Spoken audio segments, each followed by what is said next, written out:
Yep. Yeah.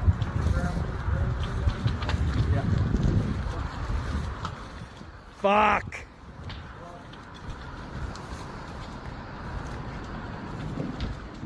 Yeah, that driver's gone.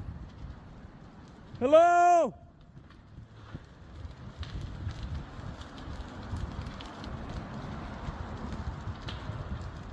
Hello?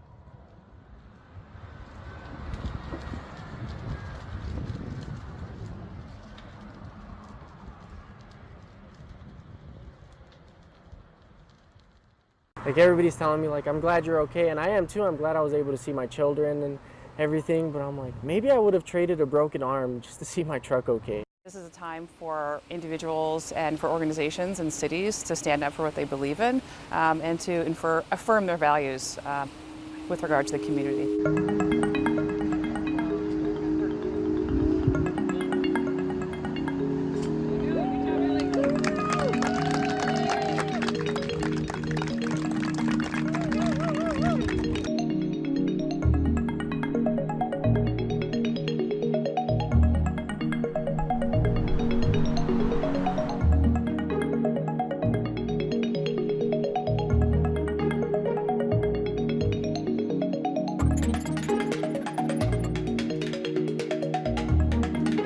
For a lot of us, the December storms and flooding here in Western Washington are a thing of the past, but there are those who are still living it and trying to get federal disaster assistance.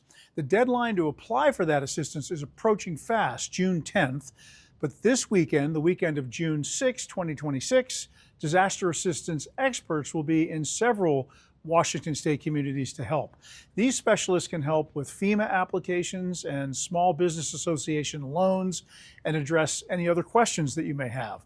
They'll be in places like Kent, Duval, Burlington, Hamilton, Everson up in Whatcom County, and a lot of other places that took a wallop during the storms.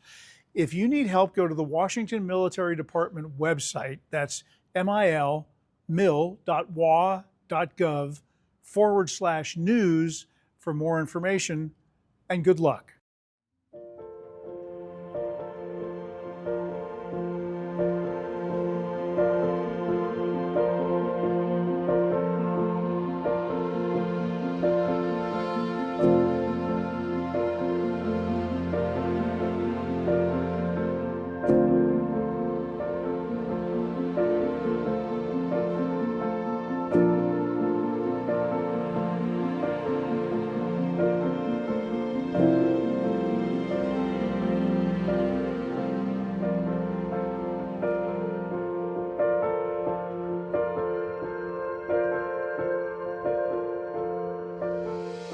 This is a start for justice. Like I said, I feel like there are many that are responsible for what happened to him. And this is just a start. He needs justice.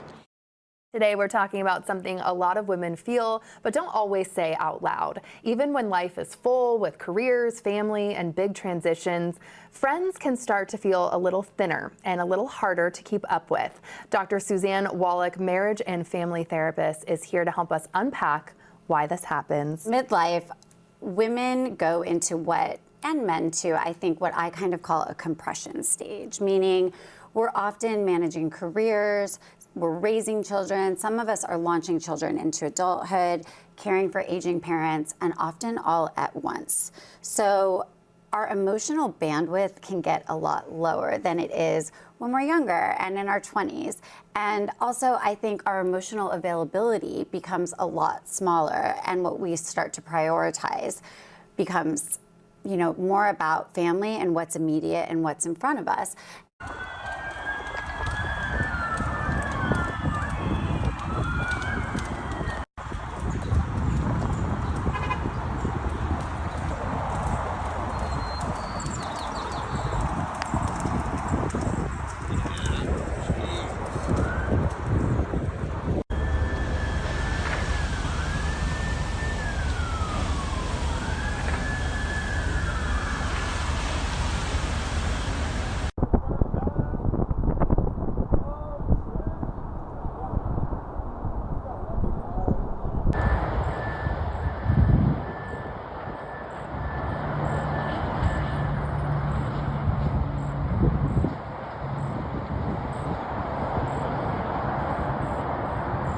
New body camera video from Redmond police shows the moment a man jumps onto the light rail tracks trying to evade arrest.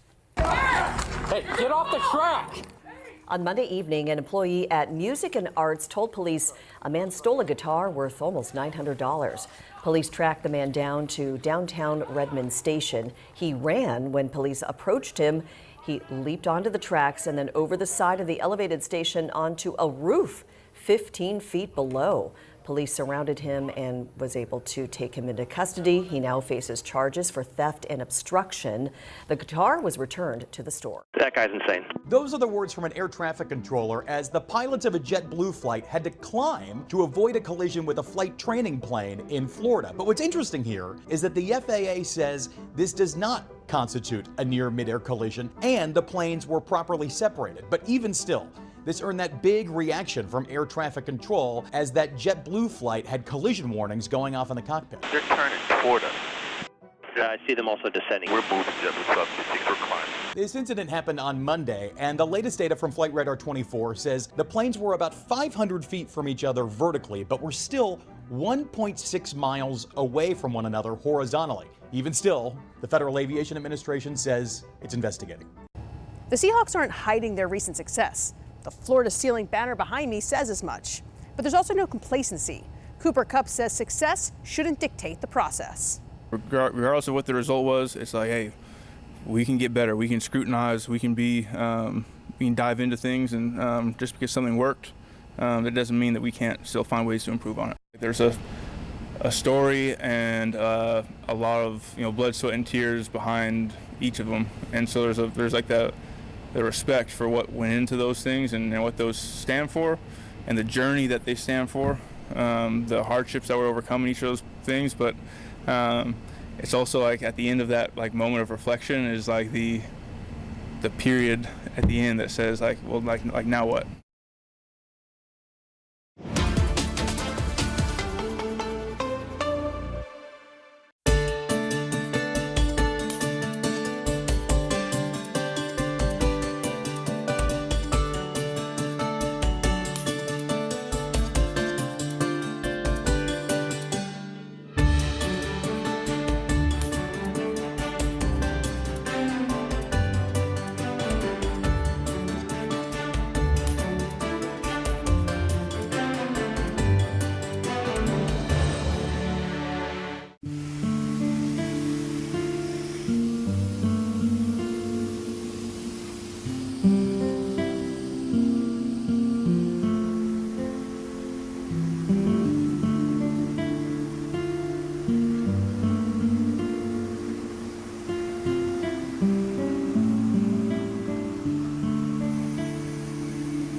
It's not every day you find yourself walking by some massive, true-to-scale dinosaurs growing in plain sight.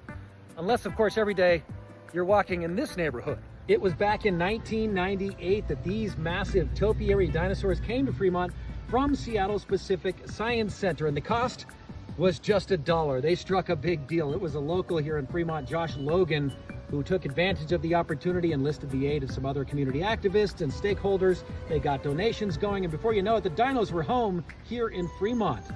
These topiary sculptures depict a mother and a baby Apatosaurus, aka Brontosaurus, perhaps your favorite as a kid, and they are true to scale, foraging as they would have along the canal during the Jurassic period 150 million years ago.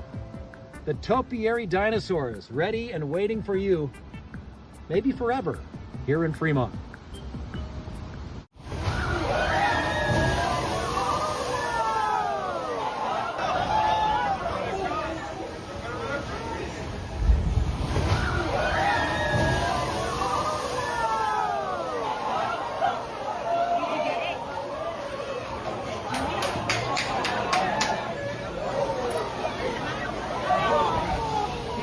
Everybody's gonna go on that side.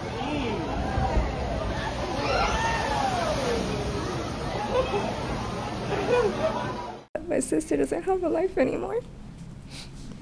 And her dignity was taken away from her. A fifth murder charge and more families now tied to the same man. Jesse Calhoun pleaded not guilty in a Portland courtroom, accused in the killing of Ashley Reel. Inside, her family sat feet away alongside relatives of other alleged victims, everyone showing up for one another. Calhoun now faces 5 separate murder charges. Check out this tote bag, South Lake Union Farmers Market. It kicks off Saturday, June 6th and runs through Thanksgiving. That's the longest this farmers market has ever run before. We had some of the organizers on for King 5 weekend mornings, and they talked about how exciting this year is because it feels officially official that it's a farmers market. There's up to 30 local farmers and growers that will be there from all 4 corners of Washington State, featuring things like produce, also flowers, and meat and fish. We learned that you could get smoked or fresh salmon while you're out there, and there's just a lot of different things for you to check out. Up to 100 booths in total. If you'd like more information, just text the word market to 206-448-4545. We'll send you a link. The body of missing Auburn University student Weston Higginbotham was found on Saturday outside Kyoto, according to his family's social media post. The 20-year-old from Alabama was vacationing with his family in Kyoto when he vanished while exploring the city on his own. He was last seen on May 29th in the city's Yamashina area on a path that led to a hiking trail in the nearby woods. I last spoke to the Higginbothams on June 5th, and they believed that maybe he got stranded in the woods, maybe needed some rescuing. They said that he loves hiking and would often go into the forest alone to explore. He doesn't even kill mosquitoes. No. He'll catch them in the house and let them out. Like, he's just this little, just amazing person that everybody loves. The Higginbothams confirmed Weston's death in a Facebook post, saying, "The grief we feel is impossible to put into words. We are forever grateful for the time we had with our sweet, precious Weston, but cannot begin to understand what life without him will be like." Weston's sudden disappearance prompted a days-long search across forested mountains, involving more than 100 police officers, canines, and helicopters. The Japanese citizens, I will always be forever grateful for them. No matter what happens, they are the most wonderful people I have ever met. The Higginbotham family thanked those who aided their search and showed their support, saying, "The outpouring of kindness and support has carried us through the darkest days of our lives. We now ask for privacy as we begin to navigate this unimaginable loss." Sip and Savor runs from noon to 5 weekends this summer at the market. The street is closed to cars, which means vendors here are working overtime. The market ends doesn't mean our day is over. After packing our cars, we head to the farm, pick all our flowers, pack it in the van, and then by the time we get home, it's usually about 10 to 11 o'clock. And then we have to come back here in the morning, about 6:30 to unload everything from the van and set up the whole day. And so Friday, Saturday, Sunday, that's usually our daily routine. Yeah, they kind of just make the decision and then just let us know and be aware that they're having this event going on and the road closure at 5 o'clock. And if they don't change or anything, we just have to suck it up. Yeah, we can't really do anything. We can't change anything. A spokesperson for the Development Authority tells us that they are aware of the challenges the street closure is creating, and they are working actively to find solutions.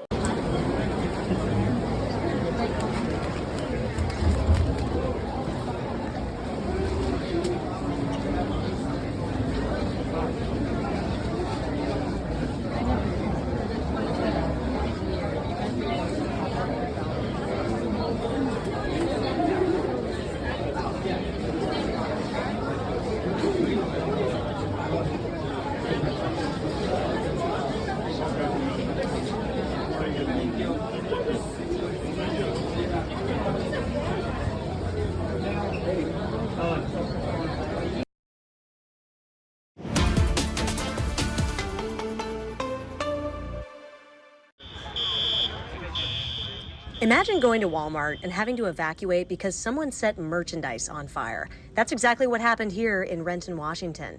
Police say clothes were intentionally set on fire inside the store. This video taken by Citizen.com shows the crazy scene as customers and employees rushed out and firefighters worked to clear the smoke. This happened Friday, June 5th, and the store was still closed the next day. Thankfully, no one was hurt. Investigators are now trying to identify the person responsible.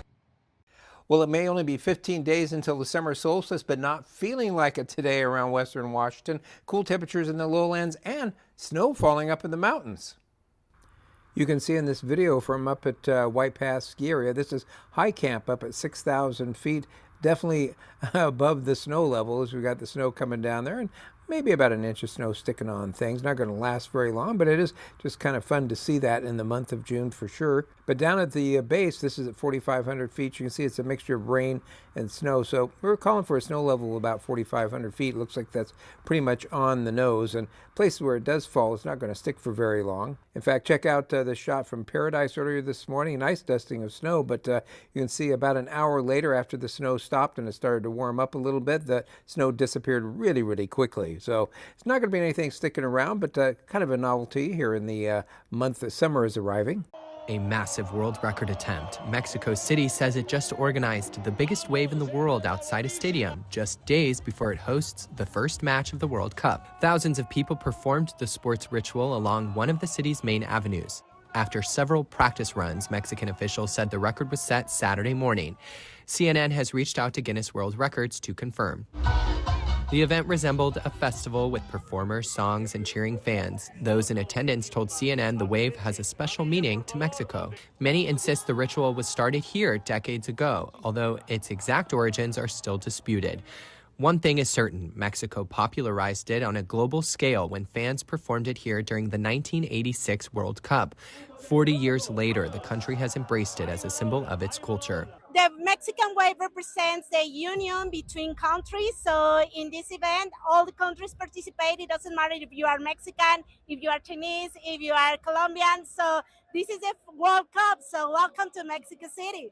Aquí, México, la ola es armonía, amor, felicidad. Es fiesta, es una batucada, es una fiesta, México. One person is dead after a house fire in Lake Stevens. Snohomish Regional Fire and Rescue says it started just before 7:30 tonight on 109th Avenue. After the crews got that fire under control, they found one victim inside. No word yet on who they are or what caused that fire. Well, it has been a long week trying to get a couple extra projects done. Finishing up an Unsolved that will air on Sunday, a story we've been covering for 31 years now. And in the midst of that, the Chief of Naval Operations decided to make a trip here to the Northwest. And so I was able to score an interview with him at Subbase Bangor earlier this week to sit down with him, ask him all sorts of questions about the importance of our fleet here, why he's working so hard to try to get around all the bases to talk with so many of the sailors, make the improvements to make them happier, try to keep them, in the Navy longer. And also talked about geopolitics a little bit and the importance of the Arctic, and we had a really good conversation.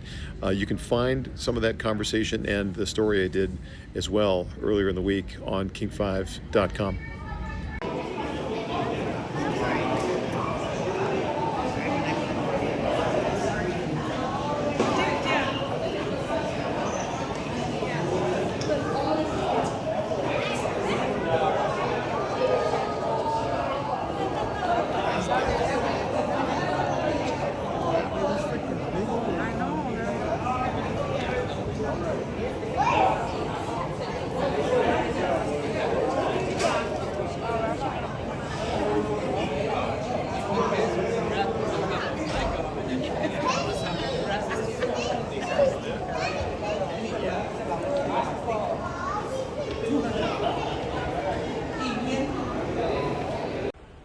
An officer-involved shooting in Puyallup, in which a Puyallup officer shot a suspect while that officer was waiting for backup during what's being described as a domestic violence incident. It was around 7:30 at night, Friday, June 5th, when the Puyallup Police Department arrived on scene when a woman called saying her brother was trying to kill her. As the initial responding officer was waiting for backup, which is standard in a domestic violence type of call, the suspect, according to police, charged at the officer with some sort of metal object, and the officer got out of his vehicle, commanded the suspect to stop multiple times, and when he ignored those commands, the officer fired his weapon. The suspect, described as a man in his 30s, was hit multiple times. First aid was provided at the scene, but he was taken to the hospital and is in critical condition. At least that's the initial report. In fact, all of that information is preliminary and is according to the agencies that are investigating the shooting. For what it's worth, I talked to a neighbor who's kind of right around the corner from the primary crime scene. He told me that he heard 3 gunshots.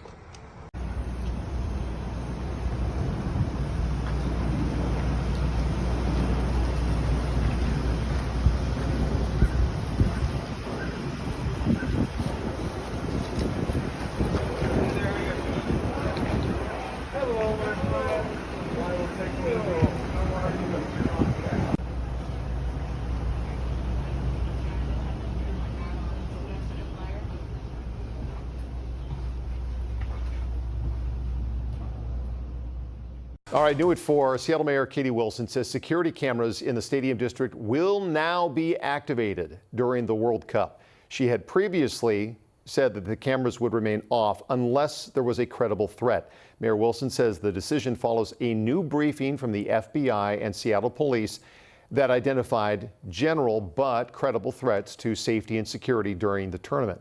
Wilson says the city will continue to refine policies designed to protect privacy, civil liberties, and data security.